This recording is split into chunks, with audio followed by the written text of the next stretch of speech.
Perth, 1996. Three young women disappeared after leaving bars in one of the safest, wealthiest neighborhoods in Australia. Nobody knew it then, but this was the beginning of a national nightmare. For more than 20 years, families waited for answers. Police searched through thousands of suspects. An entire country lived in fear, wondering who was the monster hunting women in the streets of Claremont. And while everyone was looking at taxi drivers, at strangers, at the creepy guy who seemed suspicious, the killer was right there, fixing telephone lines, smiling at his neighbors, volunteering at his stepdaughter's athletics club, living among them. Claremont in the mid-1990s was the perfect place, a prosperous suburb in Perth, Western Australia, filled with trendy bars, upscale hotels, and young people enjoying their weekends. It was safe, it was fun, it was the last place anyone expected a predator to be hunting. January 27th, 1996. Sarah Spears. Sarah was 18 years old, a beautiful young woman from rural Australia, living in South Perth with her older sister.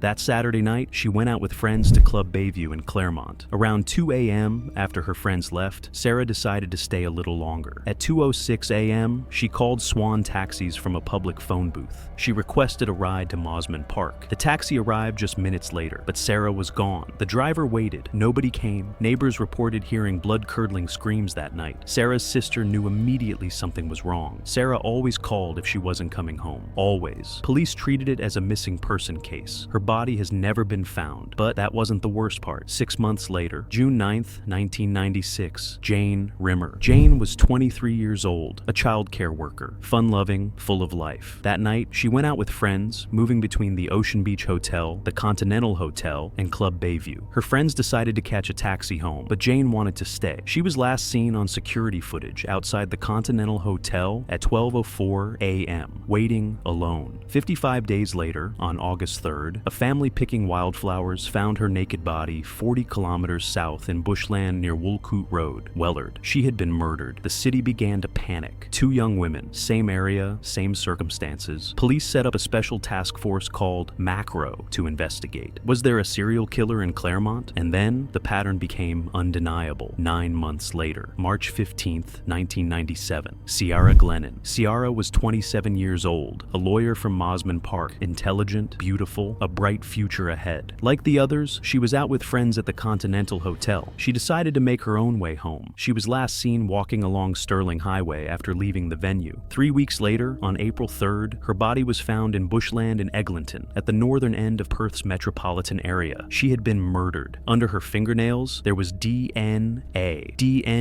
from her killer. She had fought back. 3 women, 3 identical patterns, all disappeared from Claremont within 14 months. Police confirmed it officially. A serial killer was hunting in Perth. The Western Australian government offered a $250,000 reward, the largest ever offered in the state at that time. Claremont stopped being the perfect suburb, and Australia the safe country. The investigation became the biggest, longest, most expensive in Western Australia's history. Over 100 detectives, thousands of interviews, hundreds of suspects. The pressure was immense. Initial theories focused on unidentified vehicles seen at locations where the women disappeared. Then, on an unidentified man captured in security footage near the Continental Hotel. But nothing led anywhere. Suspicion turned to Perth's taxi drivers. All 3 women were last seen in circumstances where they might have used taxis. One taxi driver even came forward, claiming he had transported Sarah Spears the night before her disappearance. The media focused intensely on taxi drivers. One man's life was destroyed by public suspicion. He wasn't the killer. The case went cold. Years passed. The 2000s came and went. Detectives retired. Families aged, still waiting. Files gathered dust. Perth moved on, but the families never could. The names Sarah Spears, Jane Rimmer, and Ciara Glennon remained etched in the city's collective memory. Online forums exploded with amateur detectives theorizing. Everyone had a suspect. Everyone had a theory. But police had nothing solid. The killer had left almost no trace. He was a ghost. But behind the scenes, something was changing. DNA technology was advancing. In 2008, a specialized UK laboratory made a stunning breakthrough. They found DNA from an unknown male in samples taken from under Ciara Glennon's fingernails. When run through the Western Australia database, it matched DNA from another crime, the 1995 rape of a 17-year-old girl who had been abducted from Claremont and assaulted in Karrakatta Cemetery. The crimes were connected. The killer had struck before, but they still didn't have a name. In 2016, as part of a cold case review, police re-examined evidence from an even earlier crime. In February 1988, an 18-year-old woman in Huntingdale woke up to to find a man straddling her, trying to shove cloth in her mouth. She fought back, scratched his face. He fled, leaving behind a white silk kimono. The kimono had been stored in an evidence box for 28 years. Now, advanced DNA testing found semen stains on it. The DNA matched the Caracotta rapist, the man whose DNA was under Sierra Glennon's fingernails. They were all the same person. Police had fingerprints from that 1988 Huntingdale break-in. They ran them through the database, and finally, after decades, they had a name: Bradley Robert Edwards. Edwards had fingerprints on file because of a 1990 assault. He had attacked a social worker at Hollywood Hospital while there to repair phone lines. He was convicted and fined, but he stayed under the radar. Police started surveillance. In December 2016, they followed Edwards to a cinema where he watched a movie with his stepdaughter. When he discarded a Sprite bottle, detectives retrieved it. They tested the DNA. It matched the Caracotta rape, the DNA under Sierra Glennon's fingernails, the kimono from 1988. Everything pointed to one man, Bradley Robert Edwards, the Telstra technician, the volunteer, the neighbor, the family man. On December 22, 2016, police raided his home in Kewdale. Edwards was 48 years old. He lived with his stepdaughter after his second wife left him 2 years prior. Neighbors heard her screams of terror as police arrested him. The man who had terrorized Perth for 2 decades had been hiding in plain sight the entire time, working for Telstra, installing phone lines in people's homes, coaching kids at athletics clubs, living a normal suburban life. While the city searched for a monster, the monster was smiling at them. The trial began in November 2019. Because of the massive publicity and graphic nature of evidence, it was a judge-only trial. No jury. Justice Stephen Hall presided. The trial lasted 7 months. Over 200 witnesses testified. The evidence was overwhelming. Edwards pleaded guilty to the 1988 Huntingdale attack and the 1995 Caracotta cemetery rape, but he denied being a murderer. His defense argued the DNA evidence was contaminated, that it wasn't him, that the prosecution was smoothing over rough edges. But the forensic evidence was damning. The DNA under Sierra Glennon's fingernails matched Edwards. The fibers from Sierra and Jane's clothing matched the model of Holden Commodore that Edwards drove for Telstra at the time. The timeline matched his work routes. The locations matched his knowledge of the area. Edwards had worked as a Telstra technician throughout the 1990s. He had access to company vehicles after hours. He knew the streets. He knew the schedules. He was familiar, trusted, invisible. On September 24, 2020, Justice Stephen Hall delivered his verdict, a 619-page written judgment. Bradley Robert Edwards was found guilty of the murders of Jane Rimmer and Sierra Glennon. He was found not guilty of murdering Sarah Spears due to lack of physical evidence. Her body has never been found, but Justice Hall stated it was more likely than not that Edwards was responsible for her death as well. On December 23, 2020, Edwards was sentenced to life imprisonment with the possibility of parole after 40 years. Justice Hall said there was a high likelihood Edwards would die in prison. He is currently 54 years old. Sierra Glennon's father delivered a heartbreaking victim impact statement. He spoke of the decades of pain, the endless wondering, the justice that came too late. Perth collectively exhaled. After 24 years, the nightmare was over. The Claremont serial killer finally had a face, a name, a cell. But questions remain. Was Edwards responsible for other disappearances? In 2008, police suggested that 22-year-old university student Julie Cutler, who vanished in June 1988, might also have been one of his victims. Her car was found abandoned near the ocean. She's never been found. How many others? Police believe Edwards may have been the Huntingdale Prowler, a figure who terrorized the area throughout the late 1980s, breaking into homes, stealing women's underwear, attacking women in their beds. 26 incidents were reported. Edwards had been prowling for years, escalating, perfecting, and nobody stopped him. 20 years of fear, 20 years of families not knowing, 20 years of a killer walking free among the people he terrorized. The Claremont serial killer case reminds us of a chilling truth. Sometimes the monster doesn't lurk in shadows. Sometimes he wears a Telstra uniform. Sometimes he coaches your children. Sometimes he smiles and waves from his driveway. Bradley Robert Edwards was ordinary, unremarkable, invisible, and that's what made him so dangerous. The women he murdered had names: Sarah Spears, Jane Rimmer, Sierra Glennon. They had families, dreams, futures stolen. They were daughters, sisters, friends. They deserved to grow old. Instead, they became part of Australia's darkest criminal history, a reminder that evil doesn't always announce itself. Sometimes it's quiet, patient, methodical, and right next door. The case also exposed failures. Edwards attacked women for years before killing. He assaulted assaulted the 18-year-old in 1988. He raped the 17-year-old in 1995. He attacked the hospital worker in 1990. Each time, he was either not caught or received minimal consequences. Could the murders have been prevented if police had connected the crimes earlier, if DNA technology had advanced sooner? These questions will haunt investigators forever, but finally, justice came, slow, painful, incomplete. Sarah's body remains lost, but it came. Perth will never forget the nights in the mid-90s when young women stopped going out alone, when parents warned their daughters, when fear replaced safety. And perhaps that's important to remember, to honor the victims, to stay vigilant, because somewhere there's always another predator, another Bradley Edwards, another monster hiding behind a smile and a normal life. And the only way to stop them is to never forget what happened in Claremont, the perfect suburb, the perfect cover, the perfect nightmare.